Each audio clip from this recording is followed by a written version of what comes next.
Structure. Basic structure ఏంటంటే exclamation doctype HTML. ఈ HTML అనేది root element. Head, root element inside head, title and ఇంకా ఇందులో మనకి మెటా ట్యాగ్స్ అండ్ లింక్స్ కూడా వస్తాయి. ఇవి ఏంటంటే ఒక వెబ్ పేజ్ కానీ అప్లికేషన్ కానీ ఏమైనా సరే మనం బ్రౌజర్ లో సెర్చ్ చేసిన వెంటనే టాప్ లో కనిపిస్తాయి కదా, వాటికి అంటే SEO purpose, search engine optimization, ఆ పర్పస్ కోసం మనకి మెటా ట్యాగ్స్ అనేవి యూజ్ అవుతాయి. సో తర్వాత బాడీ HTML. ఈ బాడీలో ఏముంటుంది అంటే కంటెంట్. ఇప్పుడు ఇక్కడ మనకి బ్రౌజర్ ఇది మనకి బ్రౌజర్ అపియరెన్స్ అనుకోండి. ఇక్కడ గ్లోబ్ సింబల్ ఒకటి కనిపిస్తుంది. తర్వాత టైటిల్ అంటే మీరు ఇక్కడ HTML స్ట్రక్చర్ లో హెడ్ ఇన్సైడ్ ఇక్కడ టైటిల్ ఉంది కదా, ఈ టైటిల్ లో ఏదైతే నేమ్ ఇస్తారో అది బ్రౌజర్ ట్యాబ్ లో కనిపిస్తుంది మనకి. ఓకే, ఇక్కడ ఈ బాడీ కంటెంట్ అనేది ఎక్కడ ఎంటర్ అవుతుంది అంటే ఈ వాటిలో బాడీ కంటెంట్ వస్తుంది.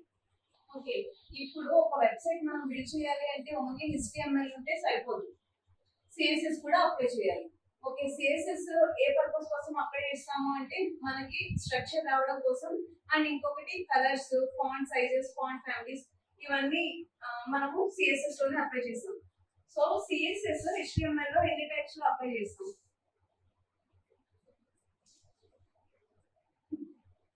ఇన్లైన్, ఇంటర్నల్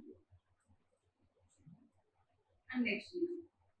ఈ 3 ways లో మనం CSS ని HTML లో అప్లై చేస్తాం అన్నమాట.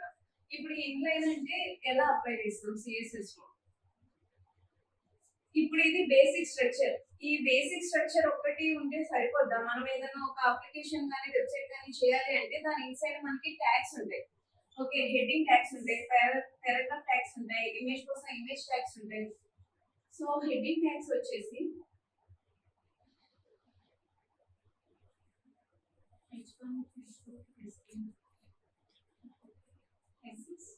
ఓకే, ఇవన్నీ కూడా heading tags and paragraph tags, image, ఇవన్నీ కూడా యూజ్ చేస్తాం HTML లో. ఇవి అన్ని యూజ్ చేసి మనము CSS ప్రాపర్టీస్ ఇందులో అప్లై చేస్తాం ట్యాగ్స్. ఇప్పుడు ఫర్ ఎగ్జాంపుల్ H1 తీసుకుందాం.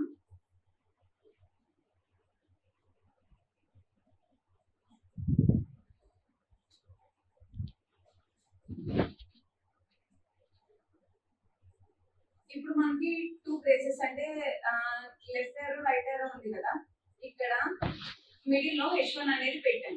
ఈ H1 అనేది ఏమవుతుంది అంటే ఎలిమెంట్.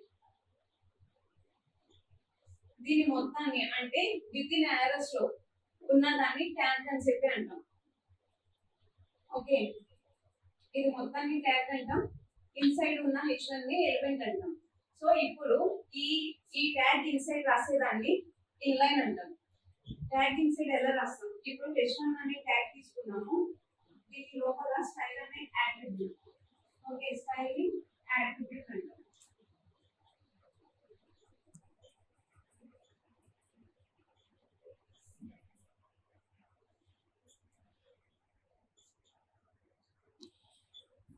ఈ స్టైల్ అట్రిబ్యూట్ లో మనము ప్రాపర్టీస్ ఎలా ఇస్తాం? CSS లో వచ్చేసరికి మనం ప్రాపర్టీ వాల్యూస్ అంటాం. ప్రాపర్టీ అంటే ఏంటంటే మనం ఇచ్చే ఇప్పుడు కలర్ అనేది అప్లై చేస్తున్నాం, దాన్ని ఏమంటాం? కలర్ అనేది ప్రాపర్టీ అవుతుంది. ఓకే, వాల్యూ అంటే ఏంటి? దానికి ఇచ్చే కలర్ కోడ్. ఓకే, అది వాల్యూ. సో ఇక్కడ double quotes or single quotes ఏమైనా colour red. Okay, colour red అనేది ఇచ్చాను. ఇప్పుడు ఇదేమవుతుంది అంటే కలర్ అనేది ప్రాపర్టీ, రెడ్ అనేది వాల్యూ. CSS లో వీటిని ప్రాపర్టీ వాల్యూ కింద డిఫైన్ చేస్తాము. ఇప్పుడు HTML లో వచ్చేసరికి స్టైల్ అనేది అట్రిబ్యూట్ అవుతుంది. ఓకే, ఇది ఇన్లైన్.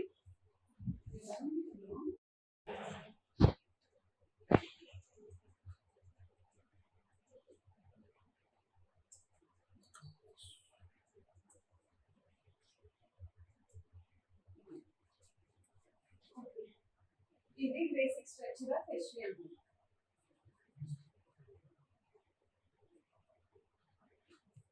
ఇప్పుడు ఏమైంది, నేను బేసిక్ స్ట్రక్చర్ ఇచ్చాను కానీ ఇక్కడ బ్రౌజర్ ఏమైనా చేంజెస్ కనిపిస్తున్నాయా?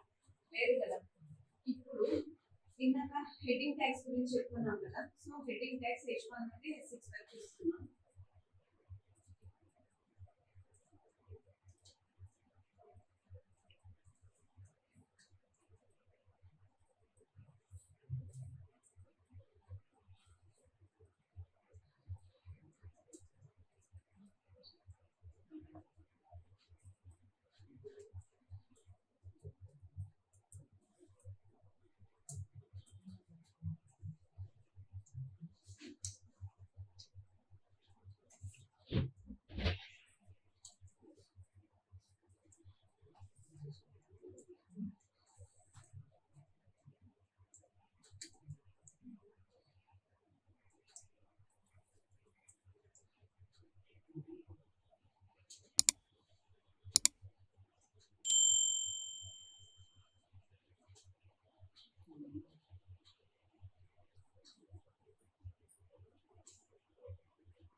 కదా ఇన్లైన్ స్టైల్స్ ఎక్కడ అప్లై చేస్తామో H1 స్టైల్ అనే అట్రిబ్యూట్ ని యూజ్ చేసి ఇస్తున్నాను. ఇప్పుడు నేను H1 కి కలర్ అనేది అప్లై చేస్తున్నాను.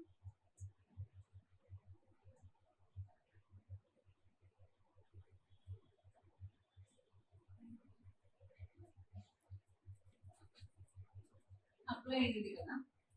ఇప్పుడు దీనికి నేను ఫాంట్ సైజ్ ఏదైనా ఇంక్రీజ్ చేయాలి అంటే H1 అంటే already big font size apply అవుతుంది. ఇప్పుడు దానికి ఇంకొంచెం ఏమైనా పెంచాలి అంటే CSS లో ప్రాపర్టీస్ ఏంటి ఫాంట్ సైజ్ కి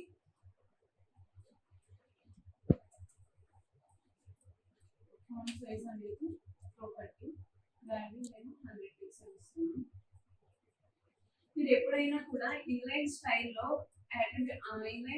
స్టైల్స్ రాసేటప్పుడు ఓన్లీ సింగిల్ లైన్ లో రాస్తారు కదా. స్టైల్ అనే అట్రిబ్యూట్ ని యూజ్ చేసి కలర్ రెడ్ అని ఇచ్చింది. దాని పక్కన కంపల్సరీ అంటే ప్రాపర్టీకి కంపల్సరీ సెమీకోలన్ అయితే ఇవ్వాలి. లేదు అంటే ఇంక్రీజ్ అయిందా ఫాంట్